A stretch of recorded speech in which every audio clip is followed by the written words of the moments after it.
guys, welcome to my channel. It is Christian here. Thank you guys so much for joining me today. So today I am bringing you a makeup look on this particular look on my face. It is very similar, if not identical, to the look that I was wearing in my drugstore haul, and I saw a lot of people request makeup tutorials or say that they really like the eye makeup look. So I thought that I would go ahead and recreate it for you guys today. I know that I said that I was going to do a lot of drugstore makeup in February, but I wanted to stay true to the makeup look as I created it on that day. So my next makeup tutorial will 100% for sure be drugstore, you guys, so just stay on the lookout for that. I'm so sorry that it took so long for me to get a video up. I pre-record most of my videos because of school and work, and somehow one of the settings got messed up on my camera without me realizing it. And every video that I recorded was like super blurry, so I literally had to scratch 3 videos. I had my January favorites, a Kylie video, and a Friday's foundation on the Wet n Wild foundation, which I'll go ahead and tell you guys right now I really do love. If you guys still want to see a January favorites, let me know. I know it's kind of late and I can try to get that for you guys up this Sunday if you guys still want to see it. This video is going to be a voiceover because you guys know I talk a lot, so if I try to talk through a makeup tutorial, it would never end. So if you guys are excited to see this particular makeup look in action, then you are definitely in the right place. And before we get into that video, I just want to say, if you are new to my channel, welcome. Thank you so much for joining me today. Go ahead and hit that subscribe button down below. Subscribing to my channel, you guys, just ensures that you do not miss any future upcoming videos. I do have a couple of days left on my giveaway. I will have all of the information down below for that. And if you are not new to my channel, you guys, thank you for continuing to join and support. And yes, let's go ahead and see how I got the makeup look that I am currently wearing on my face. As always, I'm going to go in with my Benefit Stay Don't Stray, and I'm going to go ahead and use that as my eyeshadow base today. And then I'm just going to go ahead and blend it in with my fingers. And then I'm going to take my Kat Von D Shade and Light eye brush and then just set it with the translucent powder. Then we're going to go in with the Colored Rain eyeshadow palette. I'm taking there is the shade Air, and I'm going to be using the Sephora Pro Crease Brush, the number 10. You guys know that I love that brush. I always use that brush. That is my favorite brush to start any eye look with. And I'm basically just going to put that into my crease, and I'm going to kind of hug it pretty tightly. This color isn't really going to show up on my lid too much. It'll give a light wash of color, but it's mostly there to help all of the other darker shades that I'm going to apply on top. And with this look, there is a lot of building on top of each other, so I'm really going to place a lot of colors on top of one another. And then we're going to go in with the shade, what shade is that? That's the shade Princess, which kind of has like a pinky purplish tone, and I'm literally going to use the same brush and place it right on top of Air. I'm taking it literally right on top.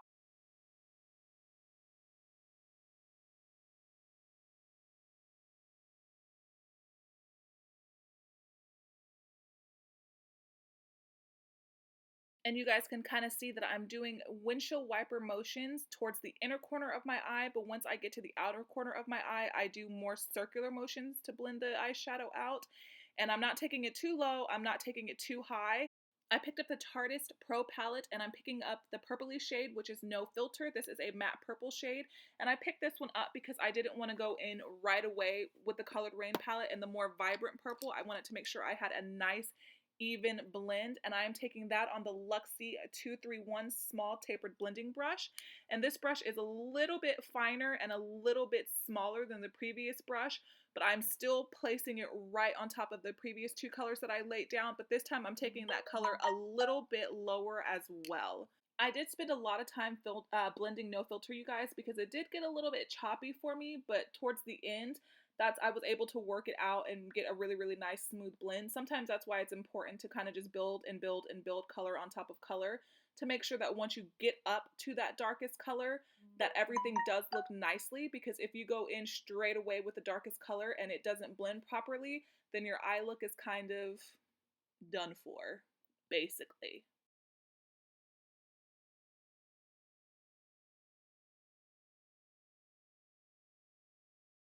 Back to the Tarteist Pro palette, I'm now going into Drama, which is a darker purple than No Filter, and I'm back with my Luxie 231 blending brush, just really trying to make sure, you guys, that I have an even blend. This look is very repetitive, just back and forth.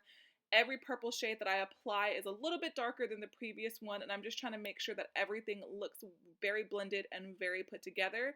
And sometimes shadows do require just a teeny bit more work before you can get the look that you're going for.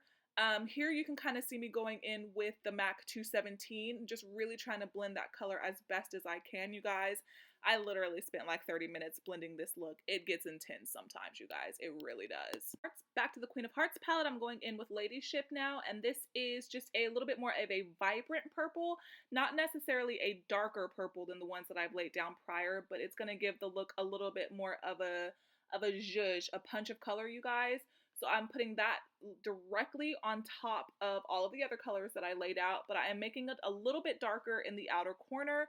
I typically bring my eyeshadow all the way down to the inner corner in my around my outer V and really deepen up that outer V, but I wanted to keep this look very, very close to the crease.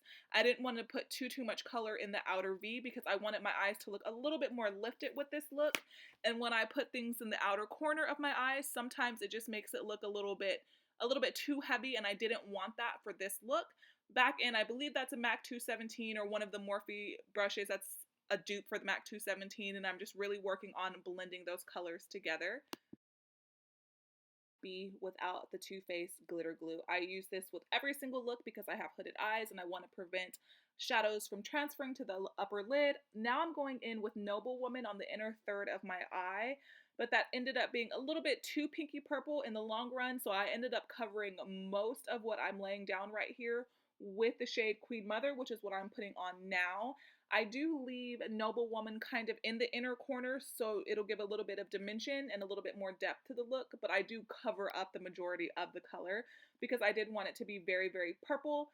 Right here, I'm picking up the MAC 221 and Ladyship again, and I'm going to start blending the crease with the color that I just laid on my lid. The MAC 221, you guys, I've said it before, if you have hooded eyes, it is the perfect detail brush, you guys.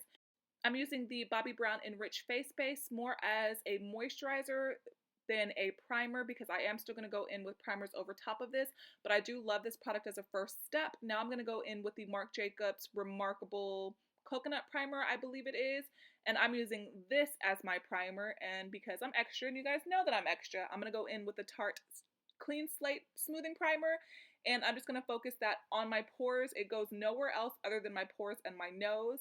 And because I'm not getting any sleep, you guys, this is the Naked Skin color corrector, and it is in the pink shade. That is a Morphe E8 that I'm using to blend it out, but then I will switch over to my fingers a little bit to kind of blend it out a little bit further before I go in with foundation. My foundation is the Marc Jacobs Remarkable Foundation, and I am in the shade 26 Bisque Medium. And you guys, I did not realize I had put that much foundation on my face because I couldn't tell, but then I realized when I started blending it out how much I actually used, but it ended up working out. It was okay. And I'm using my dampened beauty blender to kind of really blend this foundation out. This is a full coverage, flawless finish, no flaws left on your face kind of foundation. It is perfect for just glam makeup. It is not an everyday foundation. You will not ever see me wearing this every day, but it's really, really pretty. Now I'm taking my NARS Laguna because again, we're going full glam today. And that is a Sephora small stippling brush. I'll get the number down in the bottom bar for you guys. And with my beauty blender, I'm going to go ahead and just kind of blend that into my skin. It is so natural. It is so pretty. I have been loving this liquid bronzer, you guys. And I'm going to put that on my forehead. I'm going to put it where I would normally contour. But then I'm going to go over and set everything with powders and powder bronzers. But I'm going to lay down liquids first because I want to have, like I said, full glam. Tarte Shape Tape. You guys know the drill. The Tarte Shape Tape is life. It gives you the most highlighted, full coverage, flawless, everything is perfect finish like ever. I love this stuff. It is hyped because it is so good. I've said it's so good. You guys, I mean it. If you have not tried it, you really, really need to. If you like a more natural look though, this might be a little bit much. But on those days where you just want to look flawless, porcelain airbrush, this is a good concealer to have, you guys.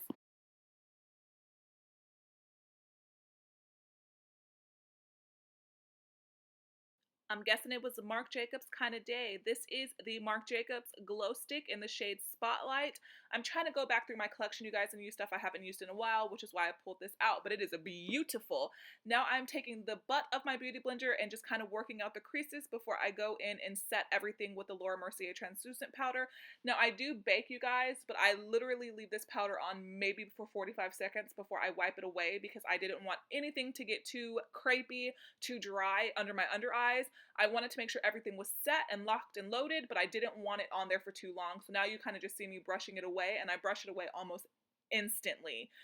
And now I'm going to go into the Stephen Klein and NARS palette, but that it was limited edition, but I'm just basically taking Laguna, and this is the MAC 168 brush, I believe. I'll link it down below. I can't remember the numbers, and I'm basically using that to set the bronzer, but also give a little bit more of a defined contour, taking it onto my temples.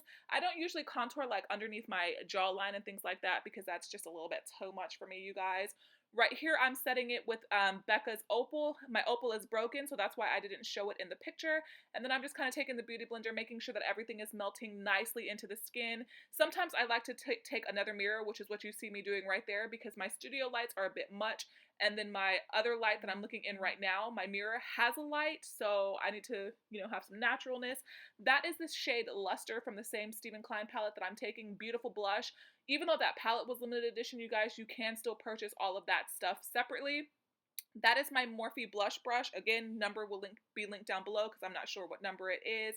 Now I'm taking the Laura Mercier translucent setting powder on a dampened beauty blender. I'm not applying a lot of powder, you guys, but I really just want to clean up where I bronzed and make it look a little bit more contoury. I don't want anything too harsh or too sharp, but I do want to make sure that my face does look very, very structured. And now I'm just kind of wiping it away. I let it sit for probably about a minute. Now I'm taking the YSL. This is I don't remember what it's called, you guys. I'll have it linked down below. And I'm using this as a finishing powder because prior to applying my bronzers, I had not applied powder. This is the Besame Vanilla Brightening Powder, and I'm using this to really, really kick up the brightness on my under eye. You guys, this is not an everyday look. I am going in with a ton of products because I do want this to be full on glam today, you guys. The eyeliner that I picked up, you guys, was the NYX Faux Black, and the shade was Blackberry, and I'm taking that from inner to outer corner, and then I am going to blend it out with the Morphe E36, and I'm not taking it too low, you guys. I want to keep it kind of hugged into my lash line.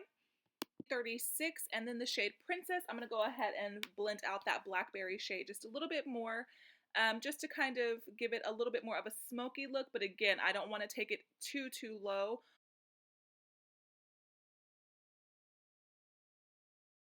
Alright guys, now I'm taking Essence's lip liner in the shade In the Nude, and I am going to line my lips with that, and this is basically a Your Lips But Better shade.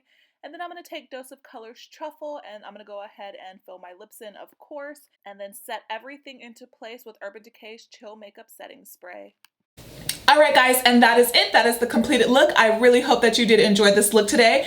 If you did, don't forget to give it a thumbs up. Don't forget to subscribe down below. Let me know what you guys want to see next, and I will see you in the next one. Bye guys!